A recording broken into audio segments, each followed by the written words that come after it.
Ça vise l'autonomie sur la construction des énergies, sur la nourriture aussi. Les enfants de la terre, ouais, c'est par ici. Ça vise l'autonomie. Jean-Charles a besoin d'aide ici. Vous pouvez nous rejoindre en Normandie, être de la partie.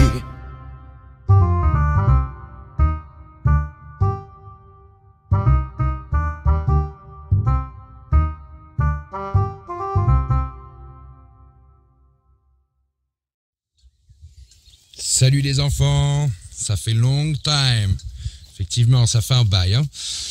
Eh bien, je voulais montrer un petit peu la mini-serre qu'on a. Enfin, mini-serre, elle fait quand même 8 mètres de long, 2 mètres de haut, 3 mètres de large. C'est pas si mini que ça, mais c'est pas la plus grande qu'on ait. On en a chopé d'autres, une autre en tout cas, qui est beaucoup plus grande, et on commence à cultiver dedans cette année.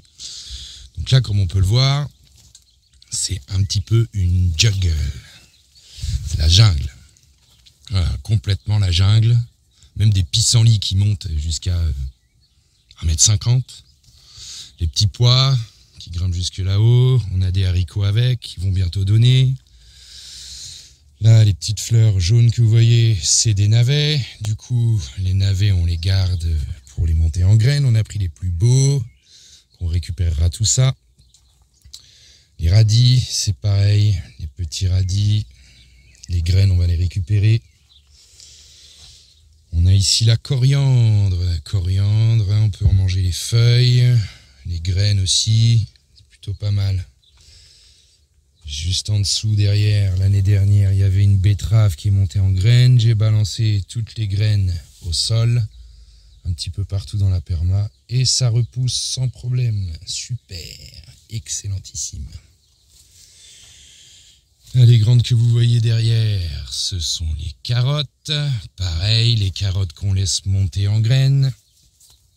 Comme ça, ce sont les plus adaptées au sol. Et elles vont pouvoir bien repousser partout. Les salades, c'est pareil. On en fera des gros tapis parce que l'idée, c'est dans les allées, partout, dans les buts de culture, tout ça, c'est qu'il y ait de la salade qui pousse à chaque saison et qu'on soit obligé d'enlever les salades pour pouvoir planter ou semer au milieu de ces salades. Comme ça, ça fait toujours un couvre-sol, ça apporte de l'azote. Et puis, bah voilà, ça produit de la salade, quoi. Là, clairement, on en aura un peu partout.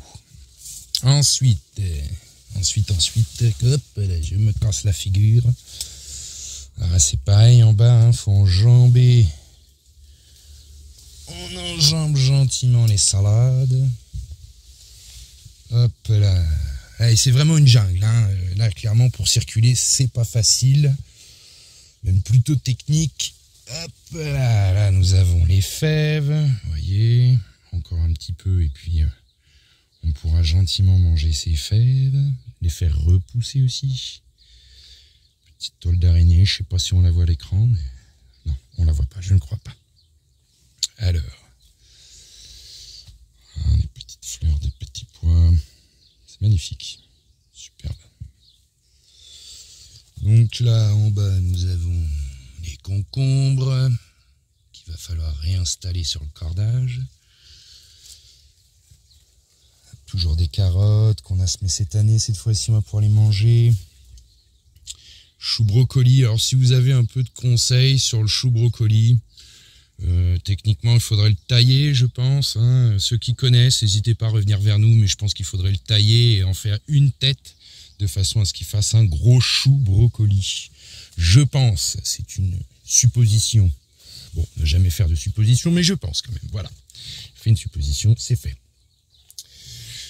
Donc voilà pour la petite serre tubulaire que l'on a nommée la mini-serre, qui est quand même sacrément pleine. Là, on peut constater aussi les fenouilles. Les fenouilles, c'est plutôt pas mal. Ok. Ensuite, nous avions aussi les bacs devant. Alors, si je ne me trompe pas, les bacs n'étaient pas faits lors des anciennes vidéos. Donc là, on a planté des pieux, brûlé le bois au chalumeau, enfin au gris cochon, comme on dit. Ça lui apporte une meilleure résistance aux intempéries. Et on a fait un système d'irrigation parce que on souffre de plus en plus de la sécheresse, donc fatalement ça devient technique. Donc voilà, on a fait un système d'irrigation, j'en dirai un peu plus sur le sujet dans une autre vidéo. Voilà les épinards qui montent en graines, les pommes de terre, voilà des petits poireaux entre deux, pareil on laisse monter en graines, ça retombe au sol, ça repousse tout seul. C'est l'idée, voilà, on évite les hybridations, par exemple avec les poireaux et les oignons, parce que ça fait un poire-oignon. C'est pas que c'est pas bon, mais on aime bien manger des poireaux et on aime bien manger des oignons. Donc on ne les fait pas en même temps, en fait. Les oignons, on va les faire une année, et puis la deuxième année, on va faire les poireaux. Comme ça, comme ils sont sur 2 ans, ils vont pas monter en graines en même temps. Voilà, tout simplement. Les petits haricots que j'avais semés un peu trop tôt, ils avaient pris un coup de gel, ils ont tous grillé, donc on en a refait. Voilà, ça arrive parfois. Donc là, c'est du haricot Elda. Ça fait des gros haricots. Mange tout, qu'on mange la cosse avec. Excellent. Franchement, ça produit pas mal. C'est plutôt cool. Des persils au pied. Quelques courges aussi. Voilà, elles sont encore toutes petites, les petites courges là. Voilà.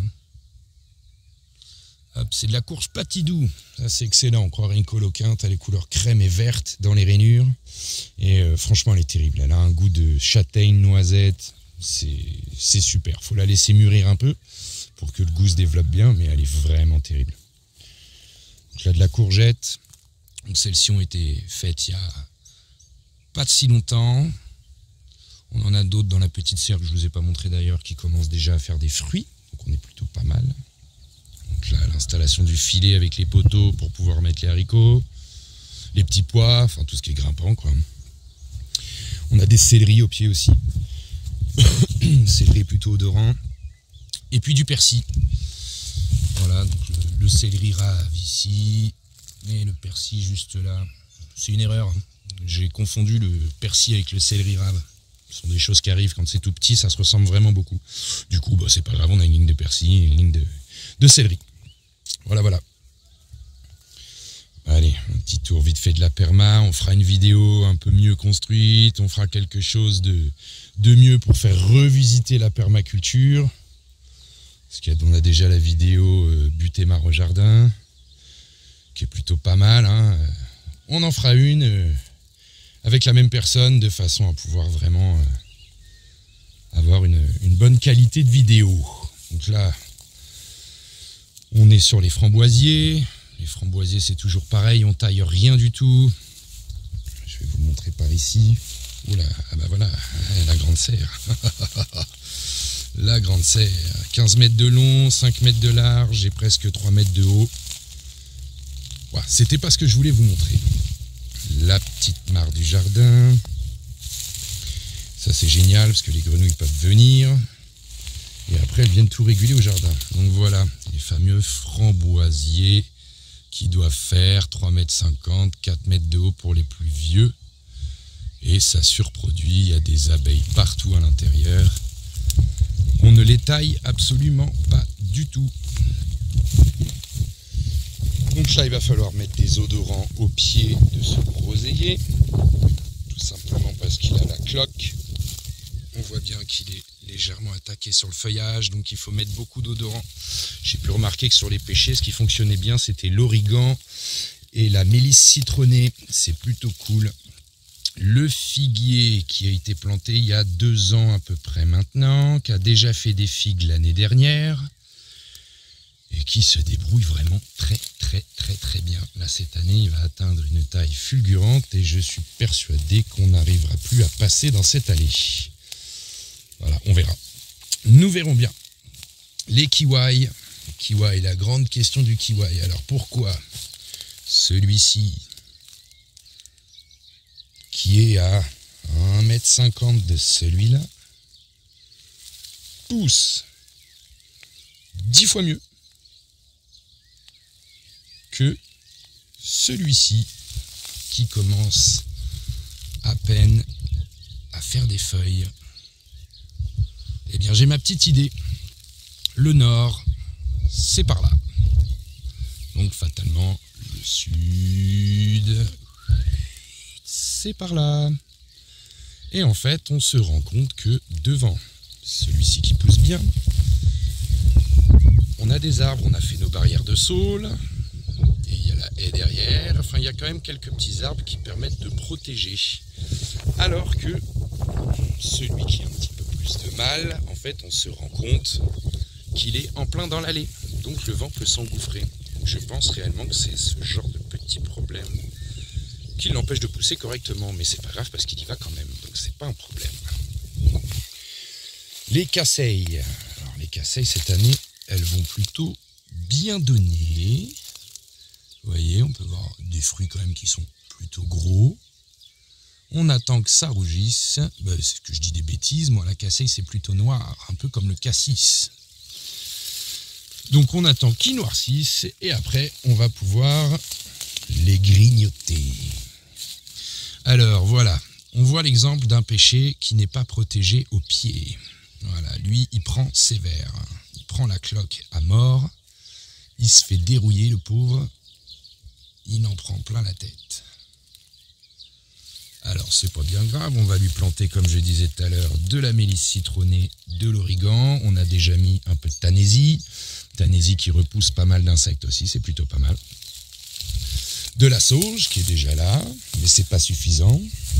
La sauge est odorante, mais c'est pas suffisant.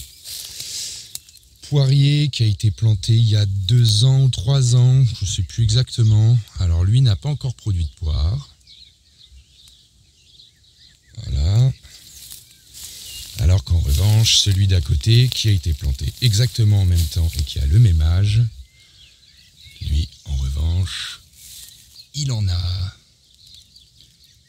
Elles grandissent plutôt bien.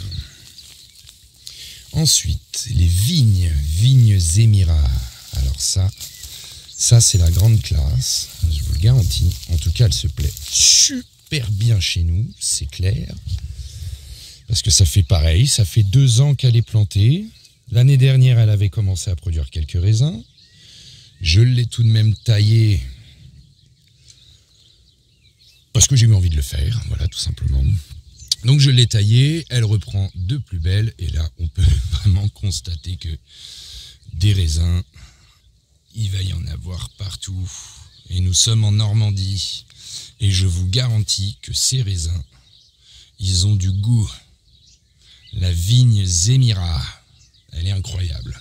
Bon, on a planté aussi une vigne Noah et une vigne Isabelle. On les a plantées que cette année, donc ça m'étonnerait qu'elles produisent des fruits. Mais on verra bien au niveau de la production qui est le meilleur, qui produit le plus. Voilà les enfants, c'était le petit tour de la serre tubulaire, la mini-serre. Allez, ciao ciao les enfants. Ça vise l'autonomie sur la construction, les énergies, sur la nourriture aussi. Les enfants de la terre, ouais, c'est par ici. Ça vise l'autonomie. Jean-Charles a besoin d'aide ici. Vous pouvez nous rejoindre en Normandie, être de la partie.